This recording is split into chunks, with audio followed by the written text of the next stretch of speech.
Assalamualaikum warahmatullahi wabarakatuh. Halo semua, perkenalkan, nama saya Amalia Rohimah dari kelas 1A Teknik Konstruksi Gedung. Saya akan menjelaskan dua soal dari bab klasifikasi tanah. Soal pertama, yaitu suatu hasil tes ayakan adalah sebagai berikut. Diketahui ada tabel yang isinya ada diameter lubang ayakan dan persentase lolos. Diketahui juga batas cair sebesar 35% dan batas plastik sebesar 26%. Ditanyakan A. Grafik hasil tes, B. Harga koefisien keseragaman atau CU, dan koefisien gradasi atau CC. C. Klasifikasi tanah dengan metode USCS dan AASHTO. Cara membuat grafik hasil tes ini dengan menggunakan grafik semi-log. Dari data yang kita dapat, kita masukkan dalam grafik ini sumbu X untuk diameter lubang ayakan dan sumbu Y untuk persentase lolos. Setelah dimasukkan semua datanya, maka grafiknya akan menjadi seperti ini. Diameter lubang ayakan 2 mm, persentase lolosnya 100%. Diameter lubang ayakan 0,8 mm, persentase lolosnya 95%, dan seterusnya. Untuk mencari harga CU dan CC, diperlukan D60, D30, dan D10. Di sini D60 sebesar 0,258 mm, D30 sebesar 0,143 mm, dan D10 sebesar 0,075 mm. Setelah diketahui, kita bisa mencari CU. Cara mencari CU sama dengan D60 dibagi D10. CU sama dengan 3,44. Lalu mencari CC. Cara mencari CC yaitu D30 kuadrat dibagi D60 dikali D10. Hasilnya 1,05. Lalu kita akan mencari klasifikasi tanah dengan metode USCS. Di sini kita mempunyai data gravel sebesar 0%, sand sebesar 90%, dan fine sebesar 10%. Lalu di sini ada sistem klasifikasi USCS. Kita lihat berapa persen lolos di saringan nomor 200. Kalau kurang dari 50%, maka masuk pada kelompok gravel dan sand. Kalau lebih dari 50%, masuk ke silt, organik, dan clay. Kita mempunyai data persen lolos ayakan sebesar 10%, yang berarti kurang dari 50%. Jadi masuk ke kelompok gravel dan sand. Sekarang kita menentukan apakah tanah ini termasuk dalam gravel atau sand. Dengan mengecek jika A lebih besar dari B, maka bisa dikatakan itu gravel. Kalau A lebih kecil dari B, itu bisa dikatakan sebagai sand. Di sini kita mempunyai A sebesar 0% dan sand atau B sebesar 90%. Yang berarti B lebih besar daripada A. Jadi, tanah yang kita punya termasuk ke dalam kelompok sand. Lalu kita masuk ke sistem klasifikasi USCS pasir atau sand. Yang pertama, kita lihat dulu persen lolos ayakan nomor 200. Ada yang kurang dari 5%, di antara 5% dan 12%, dan lebih dari 12%. Di sini, persen lolos ayakan nomor 200 sebesar 10%, itu berarti di antara 5% dan 12%. Selanjutnya kita lihat ke Unified Soil Classification Criteria dengan menggunakan data CU dan CC. Kita lihat CU kita itu lebih dari 6 atau kurang dari 6. Di sini CU-nya 3,44 yang berarti kurang dari 6. Berarti masuk ke kelompok ini. Untuk CC-nya sebesar 1,05 itu ada di antara 1 dan 3. Dan untuk grup simbolnya kita ada di antara SPSC dan SPSM. Karena nilai indeks plastisitas lebih dari 7, maka ada di atas garis A, yang berarti itu termasuk ke dalam CL atau CH atau clay. Jadi dapat disimpulkan klasifikasi tanahnya adalah SPSC atau Purely Graded Sand with Clay atau pasir bergradasi jelek dengan kelempungan.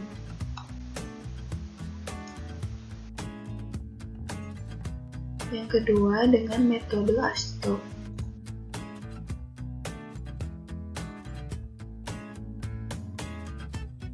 Jika persentase lolos ayakan nomor 200 sama dengan 35% atau kurang, maka itu termasuk ke dalam tanah berbutir. Jika lebih dari 35%, itu termasuk ke dalam tanah lanau atau lempung.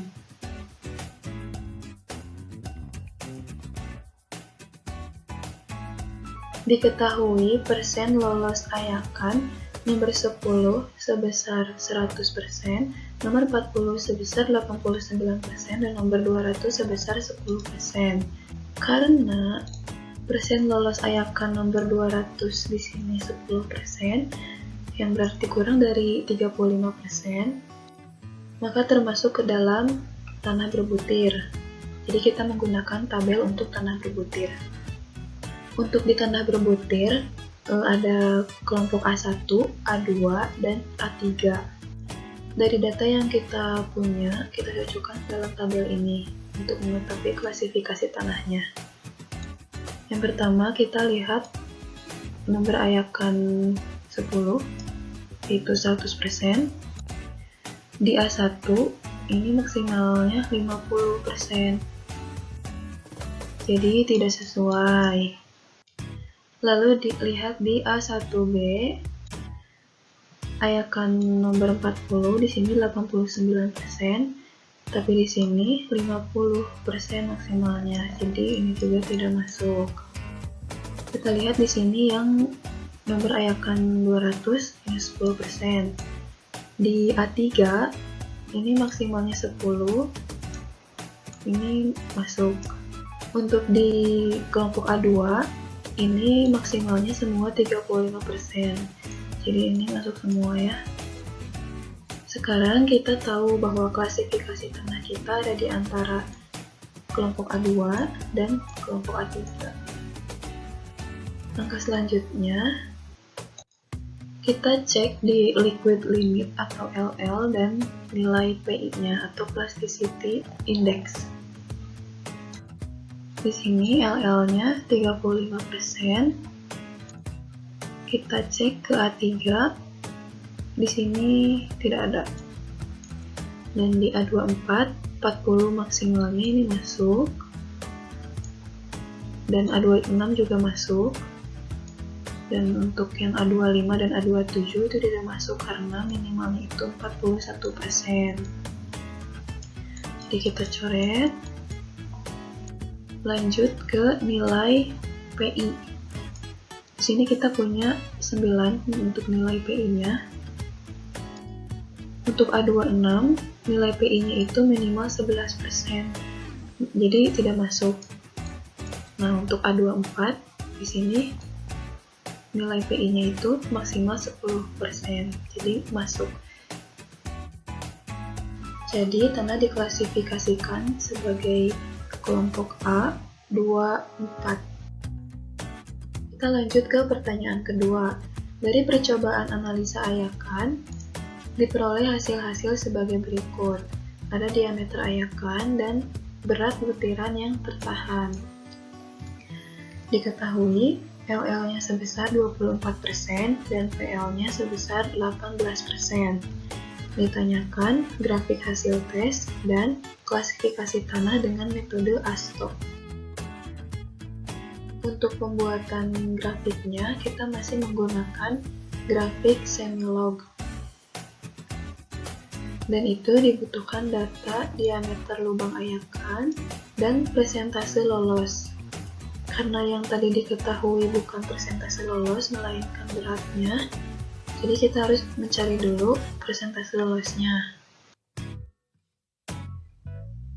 Yang pertama, kita mencari dulu jumlah berat tertahan.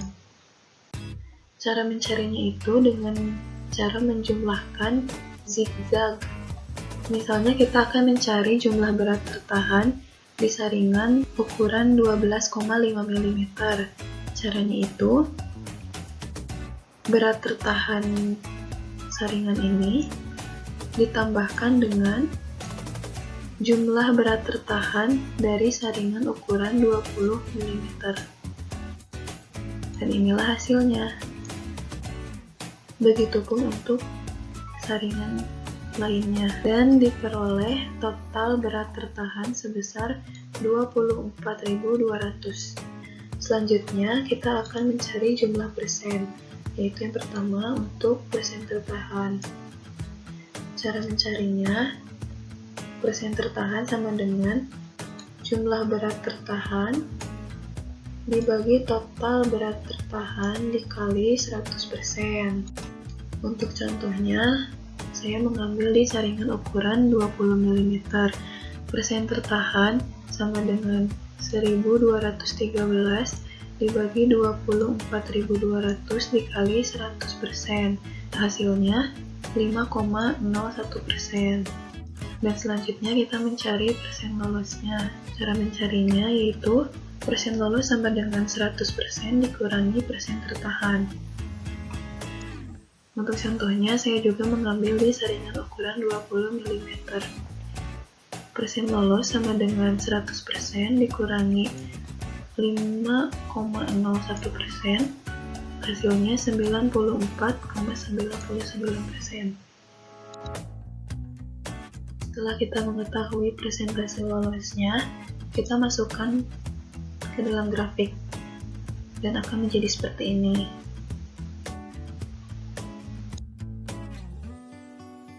Yang kedua, kita mencari klasifikasi tanah dengan metode ASTO. Di sini persen lolos ayakannya nomor 10 sebesar 50,17%, nomor 40 24%, dan nomor 200 6%. Karena persen lolos ayakan nomor 200 itu kurang dari 35%, maka kita menggunakan tabel tanah berbutir. Langkah pertama, kita lihat di persen lolos ayakan nomor 10, 50,17%. Di kelompok A1 tidak masuk karena maksimalnya 50. Lalu kita masuk ke persen lolos ayakan nomor 40. Di sini kita mempunyai 24%. Kita lihat di A1B maksimal 50%. Masuk. Di A3 minimal 51%, itu tidak masuk. Oke. Lalu kita mempunyai persen lolos ayakan nomor 200 sebesar 6%. Di kelompok A1B 25% maksimalnya berarti masuk, dan di kelompok A2 ini maksimalnya 35%, jadi masuk semua. Lalu kita menggunakan data LL dan PI-nya. Di sini LL kita mempunyai 24% dan PI-nya 6%. Untuk di A1B LL-nya tidak ada dan PI-nya 6. Masuk, cuman di sini LL-nya tidak ada, jadi tidak masuk. Lalu kita lihat di kelompok A2. LL sebesar 24%. Berarti di sini masuk. Sini tidak. Lalu nilai PI-nya 6, maksimal 10. Itu masuk. Dan ini 11, minimalnya tidak. Jadi tanah diklasifikasikan sebagai kelompok A, 2, 4.